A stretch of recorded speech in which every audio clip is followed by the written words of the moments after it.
Всем доброе утро. Овсянка. Питание с собой, которое я вам показал. Что-то типа чизкейка. И, конечно, кофе. Остановился снять вам атмосферу. Утро. Еду на точку старта.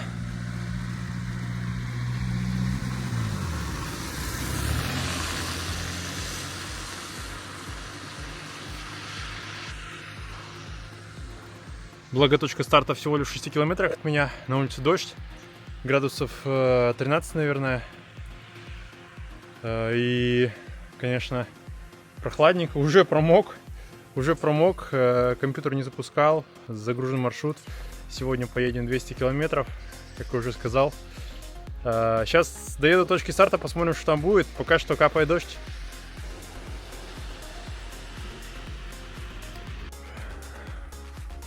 Вот, приехали на место сбора. Тут мои пацаны из Boca Cycling Club. Смотрите, как модно. Хит этого сезона. Бриджи, превращающиеся в гетры. Нет, ну... У меня уже носки мокрые, если честно. Что тебя не устраивает? Да, все устраивает. Мне даже больше, чем устраивает, Андрей. Мне нравится. Вот так вот и собираюсь, вот так. Не, ну Стив, все тоже тепло одет. Доброе утро. Андрей. Доброе утро. Я сам Рустам. Рустам. Степан.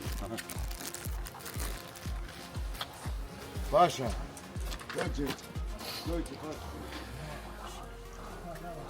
Ну что, сколько у тебя бутербродов с собой?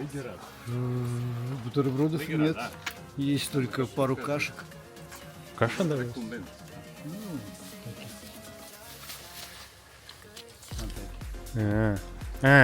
Прикольно.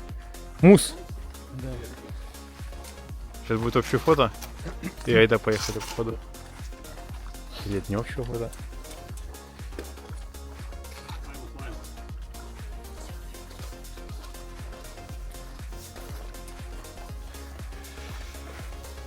Короче, разогрелся, потихонечку ехал. Блин, по низу вообще неохота ехать. Ты, кстати, по набережной, да, ехал? Да, я Ты видел, что туда дорога поехал. плохая?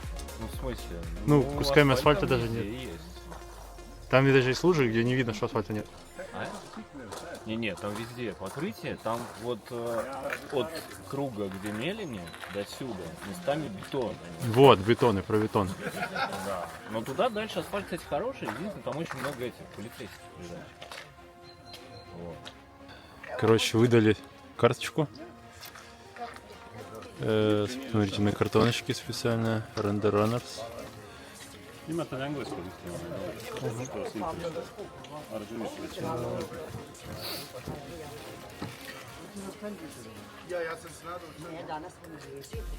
Как с фото? Как с фото работает? Приезжаешь на место, делаешь фото и куда-то отсылать, что ли?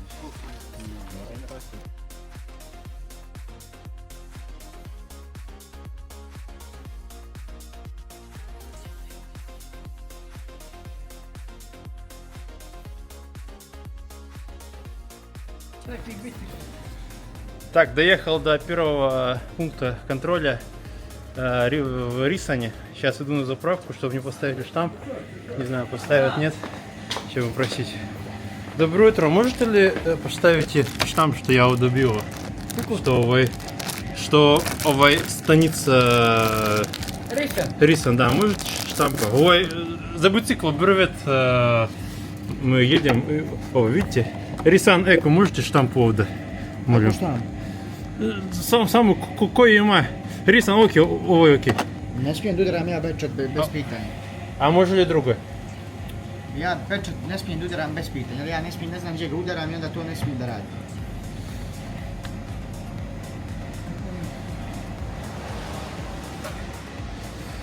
Короче, штамп не хотят ставить. Šta je ovo? Тричем привет. Я не мама во время. Как сейчас, ладно, евро принесу.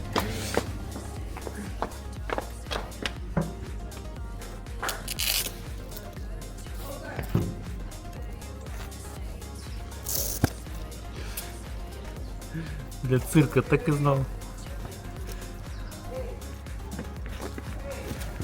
Бля, что такое? А!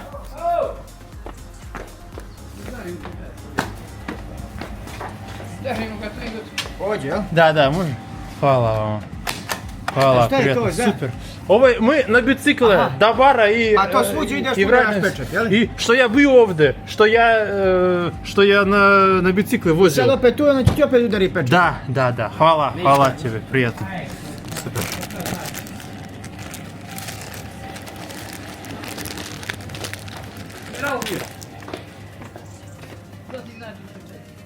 Короче, думал, что надо уже будет покупать что-то, нет, поставил, чувак, молодец.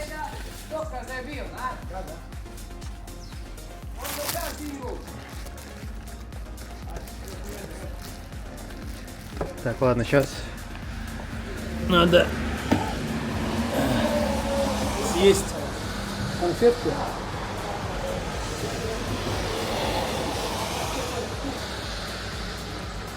И ехать дальше. Открываем конфетку. А то время заранее нужно грузиться.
Блять, не успел уехать.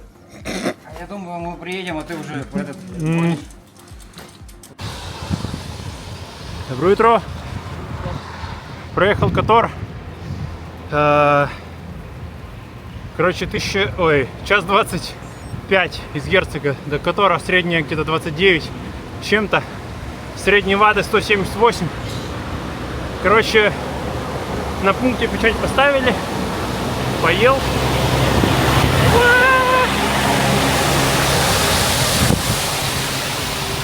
Поел, так и едем.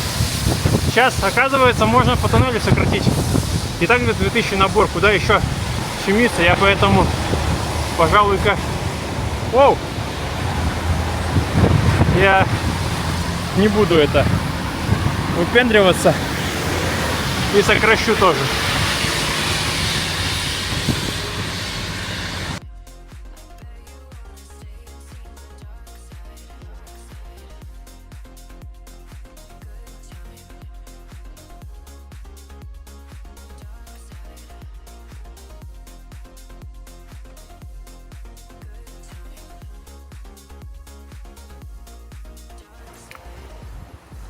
Ну что, коллеги, приехал на свете Стефан. Пока никого нет. Надеюсь, не нагонят. Вообще, смысл в бревете такой, что-то как бы на первой заправке до первой станции доехал, сразу уйти догнали. Что за прикол? Сейчас вот проехал 74 километра с набором 500. Средняя 28. Ну такое. Сейчас на спуске вот сюда свете Стефан, там спуск крутой. Чудом, чуть упал. Чуть не упал, чудом вообще. Юзом пошло на крутом повороте колесо, конечно. Я подотпустил его, вроде повилял, ногу успел выстегнуть, кое-как не упал, короче. Перекусываю, едет дальше быстрее. Ощущения пока нормальные. Ну, конечно, такое. Ну, сложно по такому маршруту какую-то скорость веселую выдавать, потому что привыкли здесь в группе ездить, и поэтому не так это весело. Короче, но зато я поеду понимать. Сейчас самая гонка начнется от бара, когда будет за 100. Вот это вот, наверное, нужно ждать. А так все, едем. Красиво, классно. Мокро, правда, не очень, конечно. Но что, тяжело учение.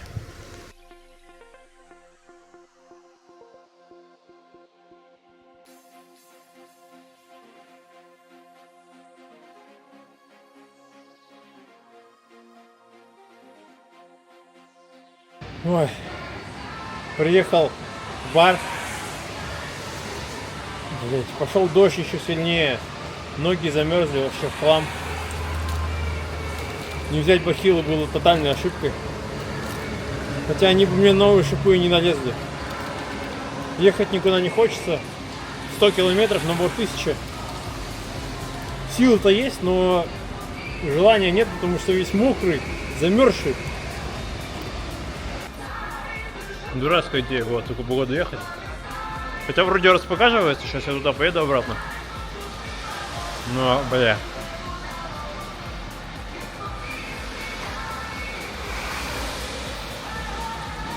С погодой прокол. И бахилу не взял, прокол.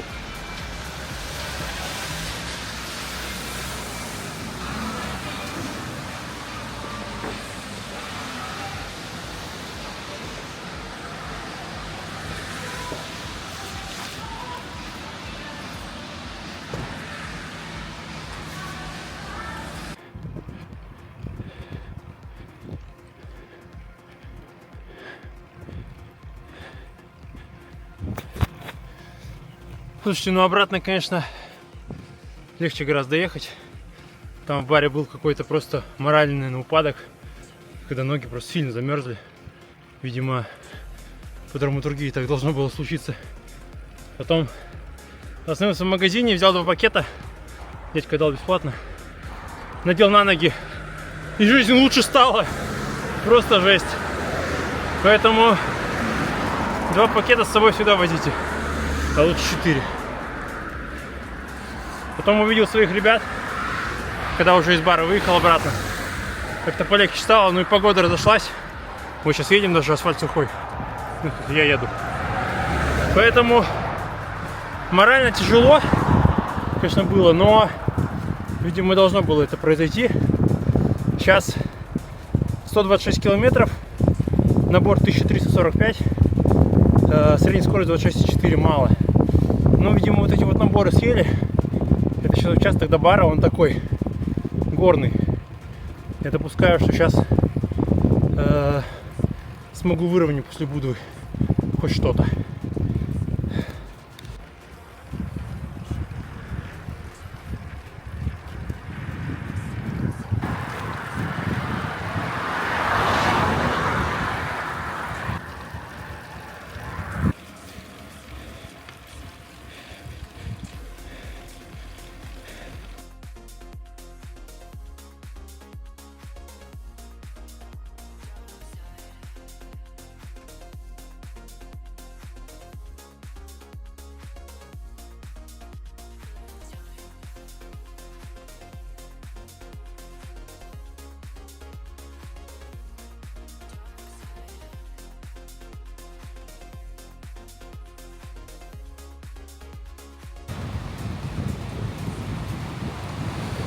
Вот такая вот разная Черногория. Еще одна точка. Плави горизонт, Плави пляжи.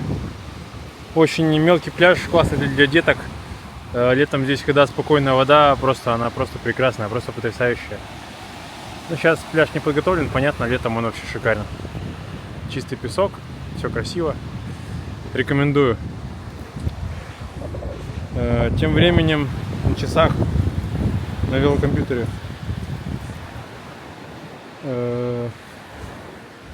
171 километр, 6 часов 29 минут. Не знаю, за полчаса я доеду, нет, вряд ли. 1834 метра подъем, 26 километров в час скорость. Не доеду, мне еще час, наверное, до точки, до финиша. Все, поехал домой. Ну как домой, на точку финиша. Может, там пиццу поем.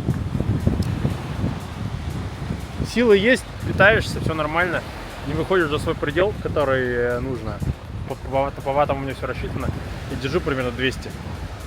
Вполне комфортно. Ноги... Я бы не сказал, что ноги забиты. То есть вполне окей. Красиво. Двигаемся дальше. Ну что, мы заезжаем на паром. У нас 190 километров. 1965 набор. 26,4 средняя.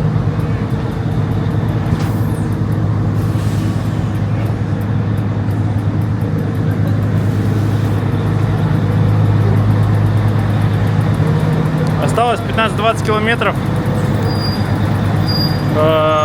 Тело побаливает, шея болит. Но это в целом-то, ну, не смертельно все. Но тяжеловато, конечно, все равно.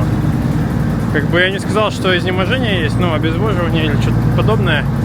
Или то, что как-то нет сил. Просто утомляемость вообще, скажем так. Как после этого марафон еще бежать, я не очень понимаю. Вот. Присесть вообще было супер. Короче, собрал все пробки, прям сильно вообще. Из Будвы до кольца на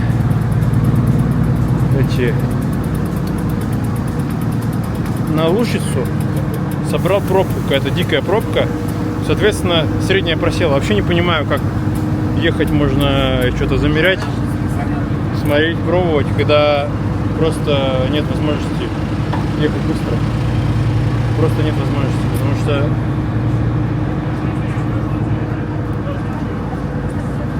потому что просто негде разогнаться с горки, ты ваты не добавишь. Вообще открытый вопрос, как ехать тогда, если ты с горки не можешь ватт целевую мощность выдать, а в горку ты не можешь в долг зайти. И как тогда, что остается делать? Может, кто знает? Не, ну по идее ты должен тогда в горку больше давить, да? Но тогда ты заходишь в ненужные тебе зоны пульсовые. Просто с учетом этого, наверное. Просто мой план держать 200 не очень сработал, в том плане, что средняя там мощность там 160 или 170 ватт. Но обычно, да, не нормализованная. То есть это значит, что как-то не... Короче, не додавливал я просто на тех местах, где 200 давил, нужно было там 220-230 давить. Хотя, мне кажется, я даже и так давил. Ну все, до финиша и буду пиццу, кажется, есть.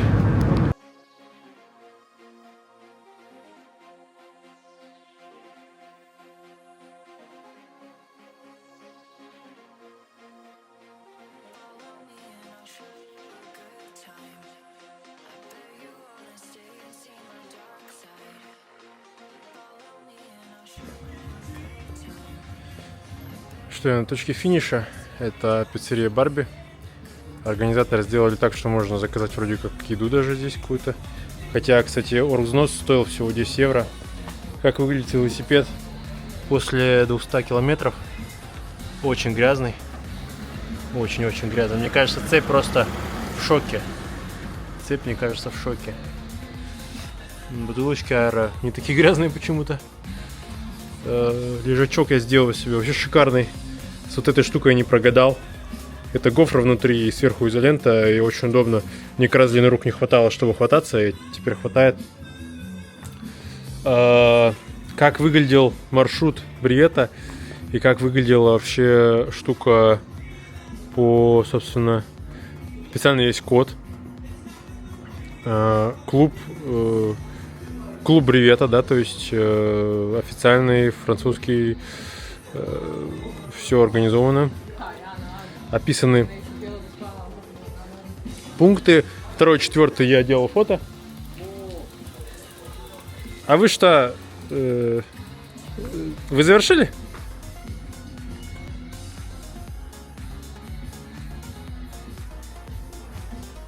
Щучок приехал, ничего не понял. Вы второй?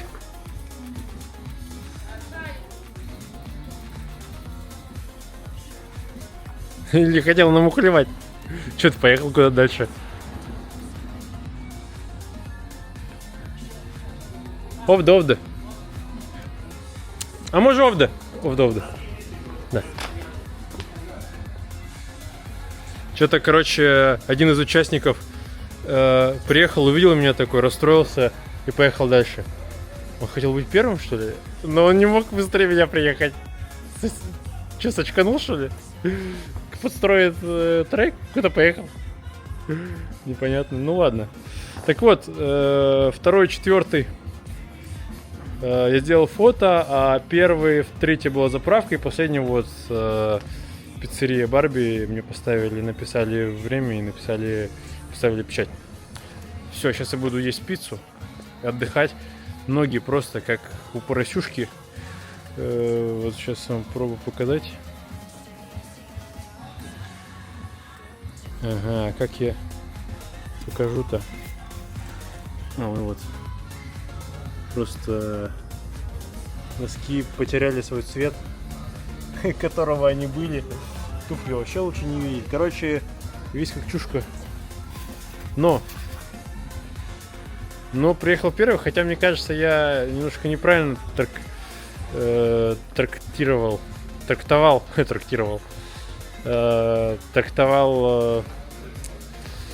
что такое бревет. Это, наверное, не про скорость.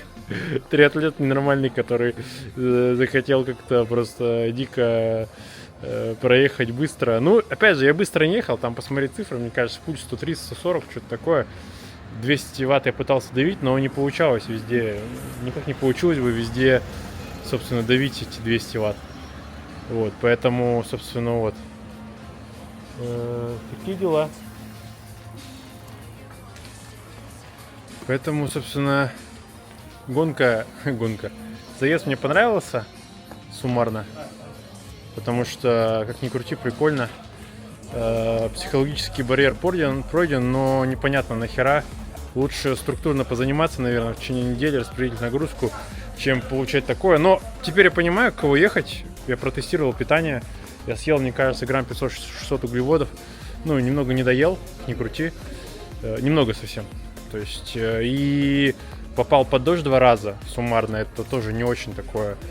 Замерз, из-за этого мало пил, а из-за того, что мало пил, мало потребил из тоника, и у меня был еще сахар подмешан.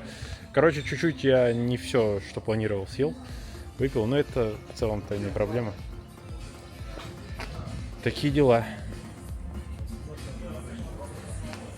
Поэтому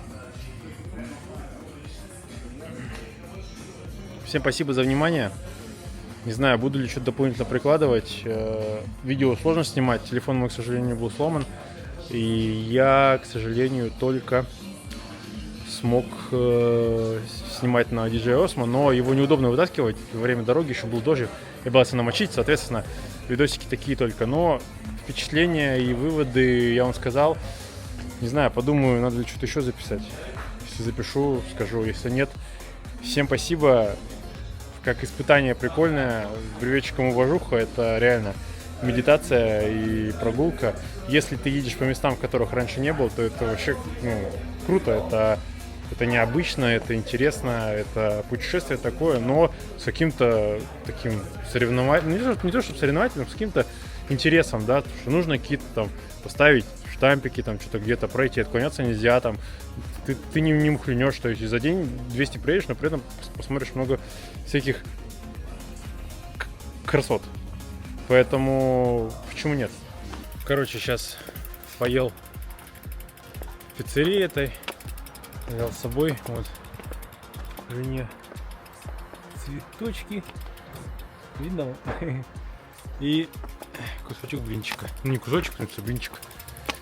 Сам поел, там терпеть не мог уже. Короче, такая мысль пришла, что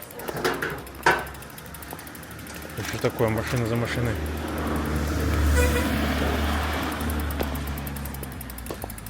Такая мысль пришла, что, короче, чем меня смущает, наверное, бревет. Прикольно как челлендж тем, что в принципе, ну, типа, проедешь ты там 200, 300, 500 или 1000 или нет, да? Ну, хайп, наверное, тоже прикольно это, если есть самоцель такая. Но смысла при тех дистанциях, на которых я выступаю, например, это мало. Лучше набрать этот объем тренировками в течение недели, применить с умом, не сильно не сильно напрячь свой организм, потому что мы как с марафоном, да, перед марафоном, чтобы марафон бегать, чтобы пробежать 42 километра, не нужно 42 километра бегать. Достаточно пристрелочной тридцатки. Соответственно, мне для полного айрона, даже если достаточно было бы 150, в чем я вообще не сомневаюсь. Поэтому это чисто авантюра была. Я думал, что получится еще видео какое-нибудь. Но видите, погодные условия мне помешали. И неудобство использования камеры. Прям проблема это актуальная. Не знаю, как решать. Надо, видимо, еще одну камеру. Или просто на телефон снимать. Я сейчас покажу вам. Несмотря на все, Черногория, конечно, страна красивая для реализации таких вот челленджей. Катание на велосипеде. Конечно же, просто проехать бревет. Тем более для тех, видите, ребята-то, организаторы, он вообще из Боснии и Герцеговины. То есть у них фактически море там вообще как бы, ну, почти, ну, нет фактически, да, у них выхода к морю у страны. Для них это совсем другое. То есть прокатиться на побережье для них это как вид отдыха, да. Ну, для многих это вид отдыха, но для тех, кто живет уже на море, покататься по побережью такое, ну, там даже для тех, кто живет в Подгорице, для них уже это таким событием является. Андрей Крапивин, привет. Каждые выходные приезжает с Подгорицы, чтобы по побережью покататься с пацанами. Ну, не только он, из-за пацанов еще приезжает. Вот. Что, наверное, я затестил хорошо. Я уверен, что я теперь в лежачей позиции могу долго ехать. Это прям круто. Потому что суммарно, мне кажется, и при этом у меня спина не отваливается, так как во время первой половинки. Потому что там можно ролик посмотреть на ютубе, кстати. Мне там вообще так плохо было. Хотя я проехал всего лишь там 2:30. Ну а тут суммарно 7 часов, и из них, ну, я думаю, довольно много я лежа проехал. Первые там 40 километров вообще часто ехал лежа. Интересно будет настраивать, посмотреть треки и все такое. Нордан. Вот, поэтому надо все проанализировать здесь, конечно. Погода сыграла свою роль, но я в целом выкрутился тем, что надел пакеты на ноги. Вообще бахилы, конечно, тема. Была вообще дурацкая идея надеть велошлем. Точно, да, но мне вот тут вообще ничего не дал. С большим набором. Короче, шлем ничего не дает, если ты много, ну, точнее, мало находишься в аэропозиции исключительно. Нужно, не знаю, сколько процентов времени, чтобы он был эффективен. Но если ты за верхние ручки держишься, тоже он эффективен. Он тоже помогает. Недаром же ездила вот недавно девушка-гонщица. В таком шлеме он помогает аэродинамике все равно. Но, короче, нет в этом какого-то супер смысла. Хорошо, что это не сделал. На 90 километров надену, и то ладно. И то при условии, если буду уверен, что смогу долго лежать и ехать. В целом шея еще болит. Потому что я, ну, как раз таки это показатель того, что я лежал долго. На пароме растянулся хорошенечко. Сразу ногам легче стало. Ну и сейчас вот заминочку у меня всегда вверх пешочком. Тоже ногами поболтать. Обязательно сделаю сейчас ролл еще. И завтра нужно бегать.